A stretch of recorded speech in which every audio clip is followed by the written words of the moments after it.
اپنے بیٹے ہزائیل کے ساتھ بیٹھا کسی موضوع پر گفتگو کر رہا تھا کہ اسے یقطان بن سلوم کے آنے کی اطلاع دی گئی۔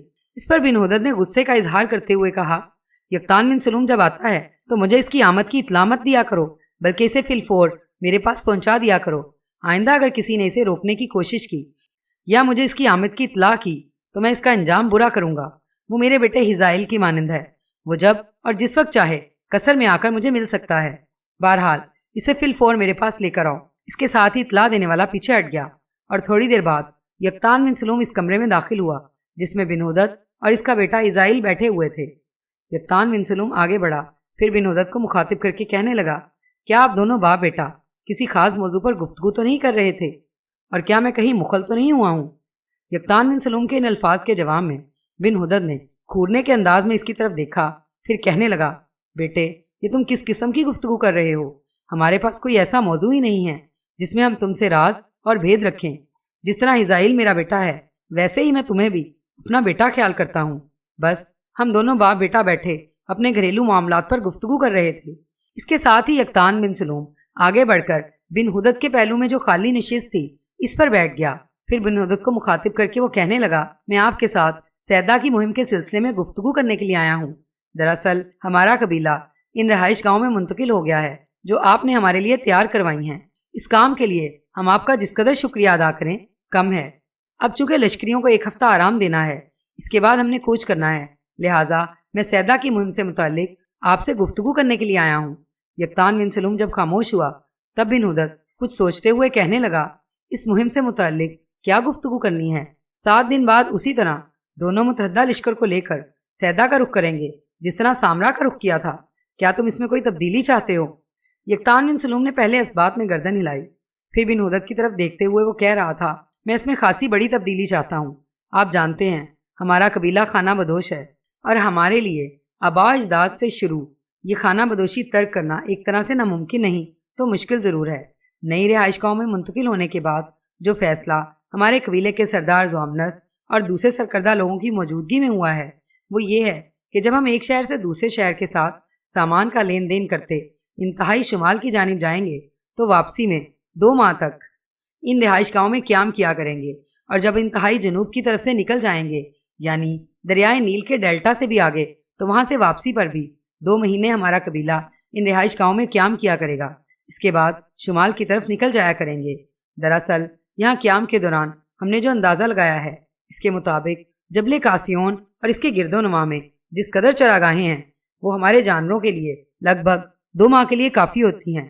لہٰذا جب ہم شمال کی طرف نکل جائیں گے تو ہماری غیر موجودگی میں وہ چراگاہیں پھر تیار ہو جائیں گی، اور پھر جنوب کی طرف نکلیں گے تو واپسی پر چراگاہیں تیار ہوں گی اور ہم اس سے مستفید ہو جائیں گے۔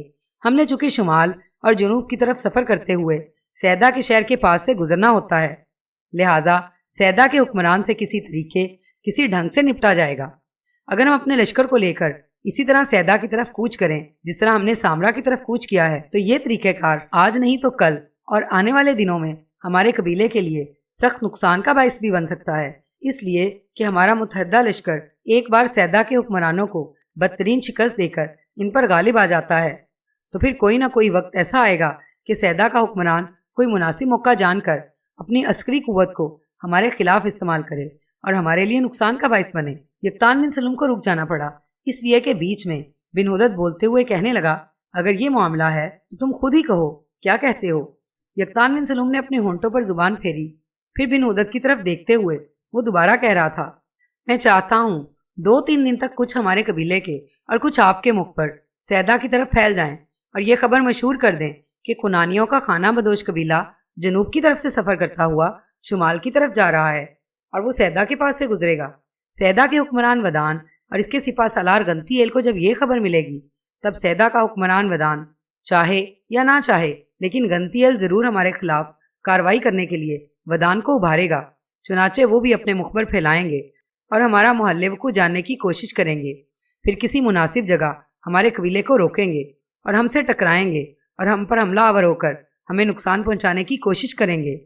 یقطان بن سلوم کو پھر رک جانا پڑا، اس لیے کہ بن ہدد بیچ میں انتہائی غصے اور غضبناکی میں بول اٹھا، ان کی ایسی تیسی کہ وہ تمہیں یا تمہارے قبیلے والوں کو نقصان پہنچائیں۔ یقطان بن سلوم مسکرایا اور کہنے لگا، میں نے ابھی اپنی گفتگو مکمل نہیں کی۔ میں چاہتا ہوں کہ جب ہمارا قبیلہ جنوب سے شمال کی طرف سفر کرے تو آپ اپنے لشکر کے ساتھ ہمارے ساتھ سفر نہ کریں بلکہ ہٹ کر رہیں، ایک فاصلہ رکھیں۔ اس طرح سیدہ والوں کو یہ یقین ہو جائے گا کہ صرف ہمارا خانہ بدوش قبیلہ شمال کی طرف سفر کر رہا ہے۔ جب وہ ہماری راہ روکیں گے تو میں اپنے جنگجوؤں کے ساتھ ان سے ٹکراؤں گا۔ وہ اس ٹکراؤ کو بڑا آسان لیں گے، اس لیے کہ ان کے مقابلے میں ہمارے جنگجوؤں کی تعداد بہت کم ہوگی، اور وہ یہ خیال کریں گے کہ وہ بہت جلد ہم پر قابو پا لیں گے۔ میں جان توڑ کر ان کے حملوں کو روکوں گا۔ اتنی دیر تک آپ اپنی کارروائی کو مکمل کر لیں اور ان سے کسی پہلو یا پشت کی جانب سے حملہ آور ہو جائیں۔ جب ایسا ہوگا تو پھر گھمسان کا رن پڑے گا، اس لیے کہ سیدہ کے لشکر کو فی الفور 2 محاذ کھولنے پڑیں گے، ایک سامنے کی طرف سے، دوسرا اس سمت سے جس سمت سے آپ حملہ آور ہوں گے۔ میں یہ بھی خیال کرتا ہوں کہ جو لشکر ہم پر حملہ آور ہوگا یا ہماری راہ روکے گا، اس کی سالاری یقیناً وہ ان کے سپہ سالار اعلیٰ گنتیل کے پاس ہوگی، اور گنتیل وہی شخص ہے جسے میں قتل کرنا چاہتا ہوں۔ چنانچہ جب ان کے لیے 2 محاذ کھل جائیں گے تو میں دیکھوں گا کہ گنتیل کہاں ہے۔ میں اپنے کچھ دستوں کو متحرک کروں گا، گنتیل کی طرف بڑھوں گا اور ہر صورت میں اس کی گردن کاٹ کر رہوں گا۔ ایسا کرنے کے بعد گنتیل کے لشکر کو کاٹ کر اس کے لشکر کی تعداد خوب کم کی جائے گی۔ اس کے بعد ہم آگے شمال میں نکل جائیں گے اور آپ دمشق کی طرف چلے آئیے گا، اور جب ہم شمال سے جنوب کی طرف آئیں گے تب بھی سیدہ سے دور آپ کی طرف تیز رفتار قاصد بھجوائیں گے۔ آپ اپنے لشکر کے ساتھ سیدہ کی طرف جا کر مناسب جگہ گھات میں رہیے گا۔ سیدہ کے پاس سے جب ہم گزریں گے، اگر سیدہ والوں نے کوئی مزاحمت نہ کی تو پھر ہمارے لیے یہ شاہراہ محفوظ ہوگی۔ اس کا مطلب ہوگا کہ وہ آنے والے دور میں ہم سے ٹکراؤ نہیں چاہتے، اور اگر انہوں نے ہماری واپسی پر اپنی شکست کا انتقام لینا چاہا تو ان کی حالت وہی ہوگی جو پہلی جنگ میں ہوئی، یعنی ایک طرف سے میں اور دوسری طرف سے آپ ان پر ضرب لگائیں گے، اور ہم اپنی فتح اور کامیابی اور ان کی شکست اور بربادی کو یقینی بنائیں گے۔ یکتان بن سلوم یہاں تک کہنے کے بعد جب خاموش ہوا تب بن ہدد تھوڑی دیر تک مسکراتا رہا، پھر یکتان بن سلوم کی طرف دیکھتے ہوئے کہنے لگا، بیٹے، جو کچھ تم نے کہا ہے یہی مناسب ہے، اسی پر عمل کیا جائے گا، اور میرے خیال میں ایک بار اگر ہم سیدہ کی طاقت اور قوت کو بدترین شکست دینے میں کامیاب ہو گئے تو آنے والے دور میں وہ کبھی تم سے مزاحمت کرنے کی کوشش اور جرت نہیں کریں گے۔ بن ہدد کے خاموش ہونے پر اس کا بیٹا حزائیل بولا اور اپنے باپ کی طرف دیکھتے ہوئے کہنے لگا، اے میرے باپ، آج تک جتنی مہمیں بھی درپیش ہوئیں ان میں آپ ہی لشکر لے کر نکلتے رہے اور مجھے یہاں اپنی سرزمینوں کا نظم و نسق درست رکھنے کے لیے چھوڑتے گئے۔ اب آپ ضعیف ہو چکے ہیں، میں آپ کا بیٹا ہوں، اب آپ کی جگہ میں ان مہموں پر لشکر لے کر نکلوں گا۔ یہ مہم جو میرے بھائی یکتان بن سلوم کو درپیش ہے، اس میں آپ نہیں میں جاؤں گا، اور پھر آپ دیکھیے گا میں اپنے اور یکتان بن سلوم کے دشمنوں کے خلاف کیسی عمدہ اور جان لیوا کارروائی کی ابتدا کرتا ہوں۔ یہاں تک کہنے کے بعد حزائیل رکا، دم لیا، دوبارہ بن ہدد کو مخاطب کر کے کہنے لگا، میں جانتا ہوں یکتان بن سلوم جنگ کا بہترین تجربہ رکھتا ہے، دشمن کو شکست دینے کا فن بھی اس کے پاس ہے، لہٰذا اس کے ساتھ کام کرتے ہوئے میں بھی اس سے بہت کچھ حاصل کرنے میں کامیاب ہوں گا۔ بابا، مجھے امید ہے کہ میرا کہا مانتے ہوئے آپ میری خواہش کا احترام کریں گے اور اس مہم میں مجھے بھیجیں گے، اور خود آپ دمشق میں ہی رہیں گے۔ حزائیل کے ان الفاظ پر کچھ دیر تک بن ہدد توصیفی انداز میں اس کی طرف دیکھتا رہا، پھر کہنے لگا، بیٹے، جو الفاظ تم نے ادا کیے ہیں ان الفاظ نے مجھے خوش کر دیا ہے۔ اگر تم اس مہم پر جانے کی خواہش رکھتے ہو تو میں تمہاری اس خواہش کو رد نہیں کروں گا۔ یقیناً یکتان بن سلوم کے ساتھ رہتے ہوئے تم جنگی امور میں بہت کچھ حاصل کرو گے جو آنے والے دور میں تمہارے کام آئیں گی۔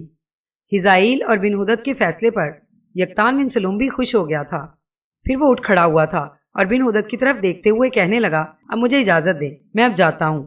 جو منصوبہ بندی میں چاہتا تھا، میری خوش قسمتی کہ اسے آپ نے تسلیم کر لیا ہے۔ بن ہدد نے یکتان بن سلوم کا بازو پکڑ لیا اور کہنے لگا، بیٹے، دوپہر ہو رہی ہے، اب کھانا کھا کر جانا۔ یکتان بن سلوم مسکرایا اور کہنے لگا، آپ جانتے ہیں میری بیوی ہے اور وہ کھانے پر بڑی شدت سے میرا انتظار کرے گی، لہٰذا میں اسے مایوس نہیں کرنا چاہتا۔ بن ہدد مان گیا اور اسے جانے کی اجازت دے دی۔ اس طرح یکتان بن سلوم جبل کاسیون کی دامن کی طرف ہو لیا تھا۔